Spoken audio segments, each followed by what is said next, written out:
Hi everybody, welcome to Art and Psychotherapy.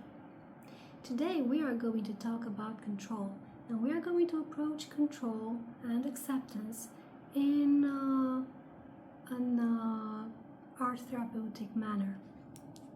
So first of all, what is control?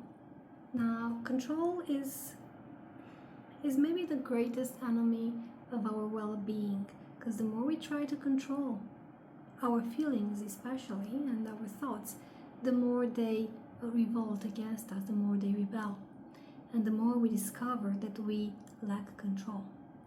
And of course, I'm also talking from the perspective of ACT, acceptance and commitment therapy, where the illusion of control actually leads us to a pretty big fight in our minds with ourselves. So we are going to represent this control, the heaviness of trying to control your thoughts and your feelings by using stones. Now this is quite a heavy stone, but I also have a tiny one and the middle one. So you can show the people you are working with a different array of stones so they can feel them, they can connect with them, and they can choose for themselves how big do they feel the control is in their life, how big is their struggle to control. And they're gonna choose, either they're gonna choose a big and heavy one because it's big, or they're gonna choose a little one and say, I'm gonna choose the easy one. You see the easy one. It's not easy because I've experimented with it. It's really hard to control, although it's small. Well, let's say the client chooses one stone, and then you are gonna ask the person to put the stone on a piece of paper and imagine that this thing he's trying to control, he has to push around the paper with the help of a pencil so that he can draw something that's really important to him. You can connect to the things that are important to you. Maybe it will be symbolized by a house, or maybe by a person, by the portrait of a person. Or maybe it could be symbolized by your self-portrait at work or being with the loved ones. So whatever is important to you should be represented on that piece of paper.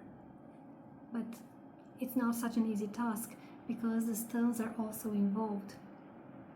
And when we are trying to build up for the life we want and also carry a great or a smaller amount of control in our lives, the task does become really hard for us. So you're gonna ask the person, please put the stone on the paper and draw whatever is important for yourself. Try not to remove the pencil from the paper while you are drawing, and at the same time to push the stone with the pencil to illustrate, to draw that which is important to you. And I'm going to illustrate this right away. And of course the person is going to try this and is gonna face quite some challenges. Let's see the challenges I'm gonna face when I'm using the stones. So if I am to identify something which is important to me right now, that would be showing up for people, that would be having my contribution given to the world.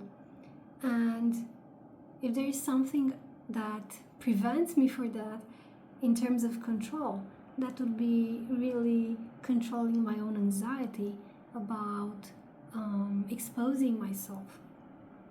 So there would be quite a big fight in trying to avoid and also search for these opportunities.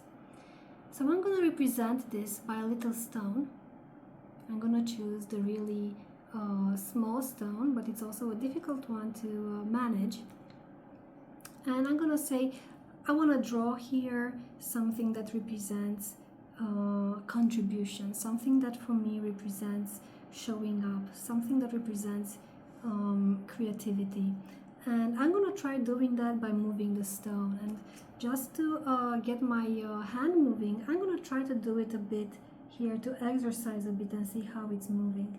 And if I am to move the stone, you can see that it's not listening to me, and it's moving really, really fast, and it's very hard to get some sense of straight lines here because it's always moving. So it's going to be quite a fight to control it, which is not surprising. But here we go. I'm going to try and do and express whatever is important for me and see if it comes up or if it's, oh God, it doesn't. Okay, no, it's so far away from what I wanted it to be. It's like, can I please? Oh, okay, so I'm gonna notice inside of me whenever things get a bit messy for me. And it's so far away from what I want it to be. Now it's really far away. Contribution, huh? It looks like just juggling with it. So I told you it's a little stone, but it's a really cheeky stone. It doesn't listen to me. Okay. So this is me trying to control it, and it's total chaos. Now the metaphor of it is, well, is this also the result in your life when you're trying to control your thoughts and feelings? How close is it? And I'd say, really messed up, yeah. Yeah, it does feel like that when I try to control myself. Sometimes I get the line I want, but sometimes it's just partly of what I really want to achieve. Now we are going to try a different version of the same exercise. We're going to say, okay, so what if you try something else? If the strategies you've tried so far to control this haven't worked and have resulted in an image that is pretty far away of your own expectations and desires and whatever is important to you, why don't we try something else? Now, the thing is, in this exercise, you can't change the stone. The stone has to find its place. So we're going to take another sheet of paper and we're going to do the challenge again. But the question would be, how would you treat this differently so that it doesn't affect whatever is important for you? How would you treat your thoughts and feelings so that they find their place, their rightful place in your life, in your space, in your being? So this stone, I can't throw it away. I mean, if there were a button to erase thoughts, we would have known by now. There's no button to erase thoughts. There's no button to undo feelings or to erase feelings. We just need what's called acceptance. So we are gonna go this time like this. I'm gonna start from the beginning, just as I did, and I'm gonna go around this and I'm gonna find my solution. I'm gonna say, how much time am I going to run around in circles and fight it until I get tired? So that often happens when we are in a conduit of control and avoidance. And I'm gonna do something else with it. I'm gonna make a place for it. I'm gonna make a place and I'm gonna give it a place. And I'm going to continue my work just like that. And I'm going to build whatever is important to me so that my mind can focus on what is really, really important in my life right now. And I'm gonna sketch it like this. And I'm going to be happy about it. I'm gonna say, family is important to me. I'm gonna say, nature is important to me. And I'm gonna say, I want to be able to be in contact with my family and with the nature. And I want to be the mother I want to be. And I want to be the inspiration I want to be.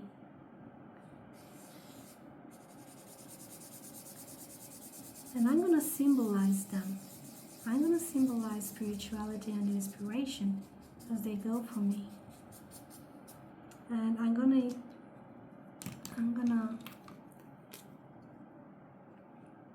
make flowers,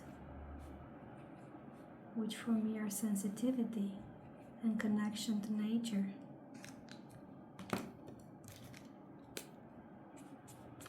And of course, you can use different instruments to depict whatever is important for you. And I'm gonna show other symbols which depict what is important to me, like books and reading and learning, and also connection and love in the home, and animals. I don't have to be really talented at drawing, and my drawings, well, they don't have to be either way, because I'm not looking to be a famous painter or anything. I am here to depict what is important for me. And what I have done here is represent what is important for me and how I want to be as a person. And I have found a place. And this is gonna be it. This is a fountain. Yes, it's a water fountain. And this is a stone in the water. So this is a very old water fountain. See, I have found its place. And here is a bucket. So I can be creative and integrate this. And I'm gonna say, I'm gonna get inspiration from my difficult thoughts and feelings, from my fears, from my anxieties. I'm gonna get into the well of inspiration through them. And I'm gonna use them as much as I can in the service for all the other. So at the same time, I am working metaphorically, and I'm looking to connect to myself. So I'm going both ways at the same time.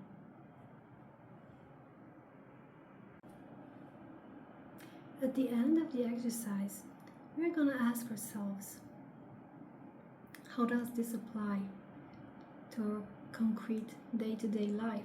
How can we apply this? And I'm going to say, for instance, in my case, I can acknowledge that my own anxieties can be a source for inspiration in my work and a source of strength. And I can find them a rightful place. I can find there is a place for them as well.